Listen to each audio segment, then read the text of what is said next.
presentation, Privatization in Education, Reform Movements by Patrick McClure.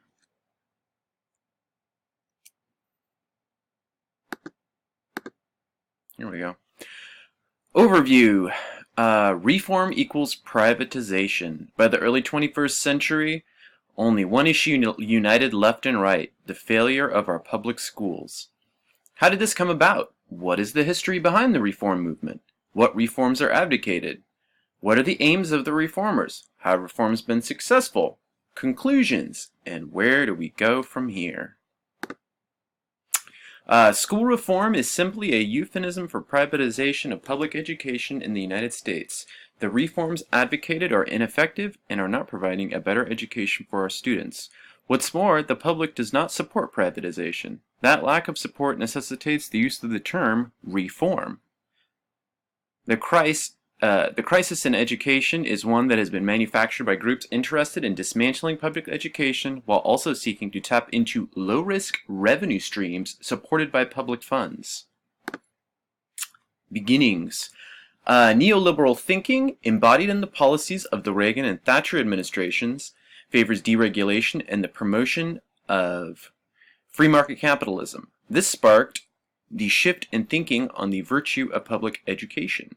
Milton Friedman, free market capitalist thinker and Reagan-Thatcher economic guru, believed government should be removed from educating the public. He promoted his theories in Capitalism and Freedom, published by the University of Chicago Press in 1962.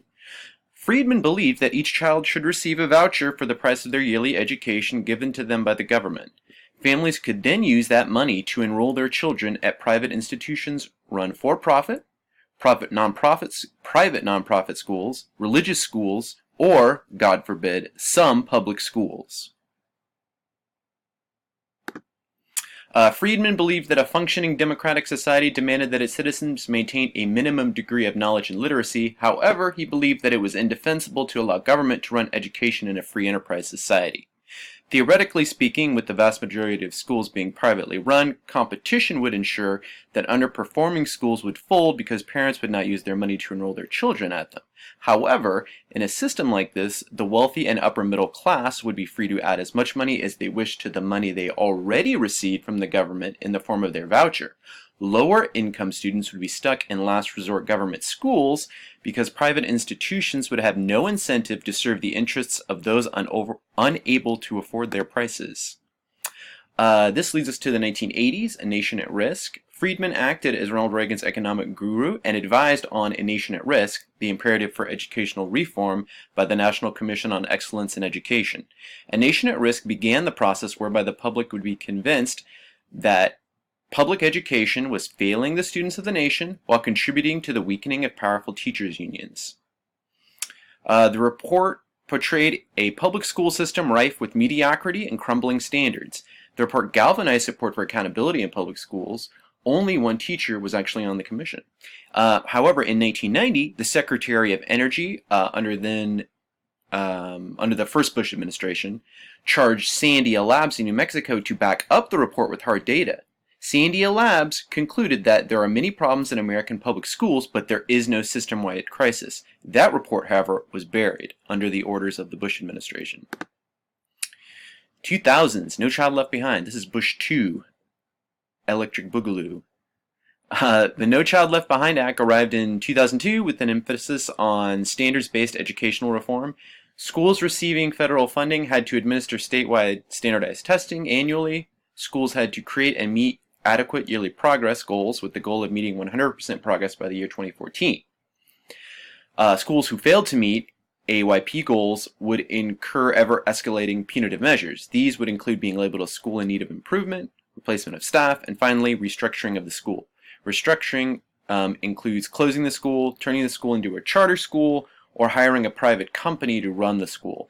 A 100% success rate was an impossible goal, so amid criticism from all sides, No Child Left Behind was eventually scrapped in favor of the Every Student Succeeds Act of 2015. However, many took the view that No Child Left Behind was the catalyst for allowing a large number of schools to be pulled into the private sector and or shuttered in favor of charter schools. So the idea that you would institute accountability, that schools would be unable to meet those standards, and then that would give you an excuse to then start shuttering public schools in favor of private schools.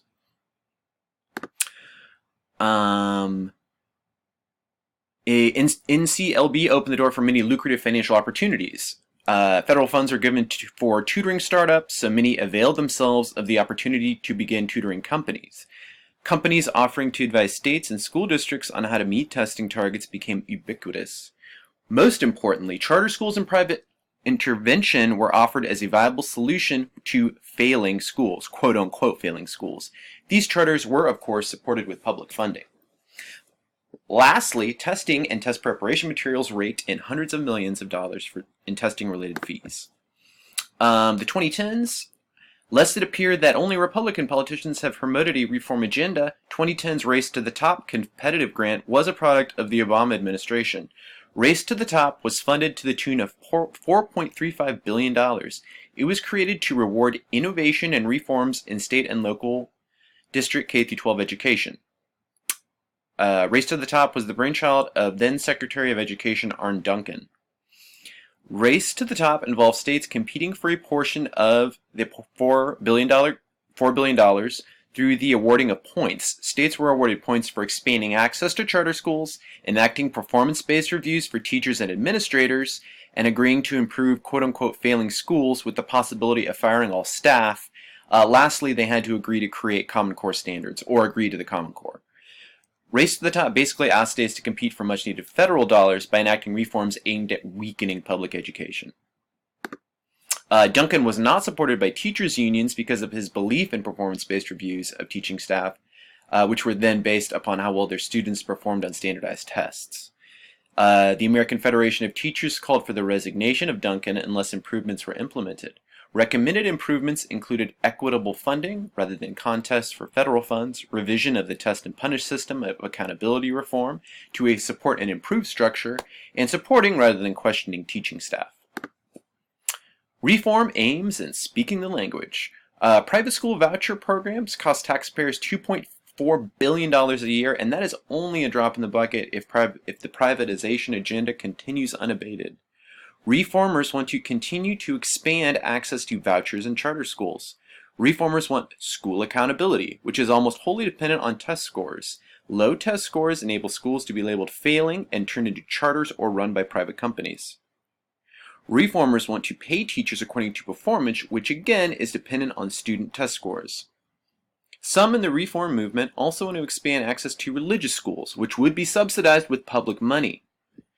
Reformers believe competition between private and public schools is good, and reformers want to eliminate teacher unions. They believe that teacher unions are protecting mediocre teachers, and that teachers have no incentive to improve student performance because teachers unions will always protect them. Supporters, EdChoice, which promotes Milton Friedman's ideas. The Bill and Melinda Gates Foundation funds Pearson testing materials. The Walton Family Foundation, Walmart heirs, and staunch school choice supporters. Teach for America is largely funded by the Walton Family Foundation with great incentives for graduates to teach in charters. Graduates who teach in charters receive more money than graduates who don't. Arne Duncan, the former Secretary of Education under Obama. Betsy DeVos, the current Secretary of Education. Michelle Rhee was a controversial former head of the Washington, D.C. school system. KIPP Charter Schools, the Eli and Edith Broad Foundation, and Students First, which is a Michelle Rhee front for quote-unquote reform. Public opinions. According to Diane Ravitch, polling and election results show that the public believe that the education system is broken, but not the schools they actually interact with. Recent polls by Phi Delta Kappa on public attitudes towards the schools found that a majority of Americans gave their own neighborhood schools an A or a B rating. However, the public gives the overall public schools a very low rating, a positive rating of 18%. So the public rates the overall public schools as terrible, but the schools that they actually interact with on a daily basis they rate as excellent. A strange dichotomy. 2017 polling by PDK showed that the public favored public to private schools by 54% to 39%. That number jumped 72% to 21% if parents had to subsidize any of their children's education out of their own pocket. Recent election defeats. In 2007, Utah voters overwhelmingly rejected a state voucher program. 2012, Florida's Amendment 8 was defeated, which would have allowed vouchers for religious schools as an alternative to a public school education. In 2018, Marshall Tuck, former charter school executive, was defeated in the California race for state superintendent of education by the relatively unknown Tony Thurmond, despite Tuck receiving millions from the charter industry and big business. Charter scandals in California in particular have eroded the public's trust of charter expansion. Arizona voters overwhelmingly rejected an expansion of state-funded charters last year, and Democratic and Republican senators in New York, who continued to support the rapid and unregulated expansion of charters, were soundly defeated with the help of grassroots activists. Hard data. According to Diane Ravitch, there was only one authoritative measure of academic performance over time, and that's the National Assessment of Educational Progress, or NAEP. This assessment is not mandatory or high stakes, and no one knows who will take it or what is on the test. NAEP is part of the U.S. Department of Education. Despite concepts and tests becoming ever more rigorous, critics still allege that student achievement continues to drop.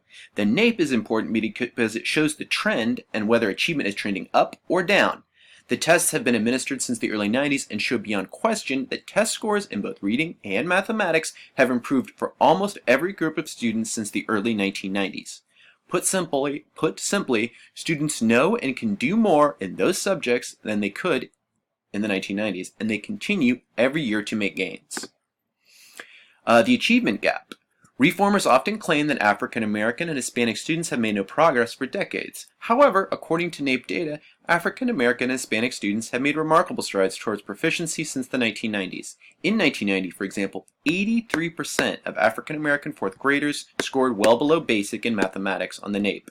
By 2011, that number had fallen to only 34%. Hispanic students saw their number fall from 67 to 28. In reading, African Americans in 8th grade saw the reading proficiency at 55% below basic in 1992. By 2011, that number had fallen to 41. Closing the racial achievement gap will be difficult, though, because white test scores have risen as dramatically over time as scores for African American and Hispanic students, and white and Asian American students started with higher numbers in the 1990s. So as the years have gone by, it's become hard for African American and Hispanic students to catch up to white and Asian American students because they have all made gains over the years. Hard data. According to Diane Ravitch, there is no evidence to support the claim that standardized testing is the best measure of student progress or the quality of teachers in schools. Competition among schools does not improve them, and that low-performing schools are improved by a blanket firing of staff or the shuttling of students to privately run charter schools. Misrepresentations and lies and scandals. An article in USA Today reported knowledge of widespread cheating on standardized tests tied to teacher performance reviews and bonuses during Michelle Rhee's tenure as chancellor of DC schools. Passing rates at one specific school rose from 44% in 2007 to 84% in 2009. Districts in Atlanta, Los Angeles, and across Texas and Virginia have also been caught up in cheating scandals related to standardized testing that are tied to teacher performance reviews. Former President George W. Bush used the quote-unquote Texas miracle as a pretext for No Child Left Behind. He falsely claimed that during his tenure as governor of Texas, high-stakes testing and accountability had dramatically raised student performance. And in 2019, the leaders of A3 Education, described by the Voice of San Diego as a charter school empire, were indicted in San Diego County for defrauding the state out of $80 million in taxpayer funds. This is only the latest in a seemingly never-ending wave of charter scandals. Conclusions. A Nation at Risk began the avalanche of bad press and attacks on the public school system, which have led to the puzzling dichotomy which finds that a vast majority of Americans believe that the public schools are failing, while also believing that the schools they actually interact with in their community are mostly great. The NAEP shows that students have continued to progress over time since the early 90s, despite the continued assertions from the reform movement that our public schools are failing. The public school system is not perfect, and the increase in segregated schools is a cause for concern. However, the root causes for this, poverty, income inequality, and segregated housing patterns, must be addressed in our broader society.